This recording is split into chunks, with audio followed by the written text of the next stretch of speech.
श्री महाराणी ताराबाई शासकीय अध्यापक महाविद्यालयाच्या वतीनं राष्ट्रनेता ते राष्ट्रपिता हा 15वडा साजरा करण्यात येणार आहे। पंतप्रधान नरेंद्र मोदी यांचा वाढदिवस ते राष्ट्रपिता महात्मा गांधी यांच्या जयंतीपर्यंत हा 15वडा साजरा करण्यात येणार आहे। त्यानुसार आज रक्तदान जनजागृती रॅली काढून याची सुरुवात करण्यात आली। महाविद्यालयापासून सुरू झालेली ही रॅली केडीसीसी बँक, जनता बाजार चौक, बागल चौक ते पुन्हा महाविद्यालय या मार्गावर काढण्यात आली। यामध्ये विद्यार्थी, विद्यार्थिनी आणि प्राध्यापक यांचा समावेश होता।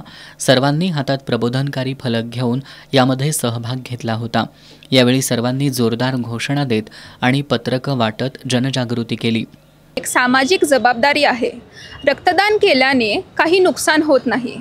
आपल्या शरीरातील रक्त पुन्हा तयार होते, पण आपण एखाद्याला दिलेलं रक्त त्याचं अख्खं आयुष्य वाचवू शकते। अपघातग्रस्त, गंभीर रुग्ण तसेच प्रसूतीतील महिला यांना आपल्या मदतीची आवश्यकता असते। त्यामुळे आपण रक्तदान करूया।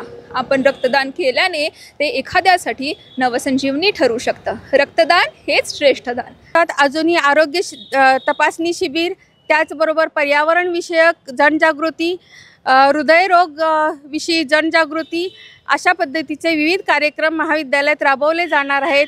विद्यार्थी या ठिकाणी सर्व विद्यार्थी व प्राध्यापक उत्साहाने सहभागी होत आहेत। आजच्या रॅलीमध्ये डॉक्टर तारासिंग नाईक, डॉक्टर अजय साळी, डॉक्टर गौतम माने, प्राध्यापक प्रवीण चाकोते यांच्यासह विद्यार्थी, विद्यार्थिनी मोठ्या संख्येने सहभागी झाले होते।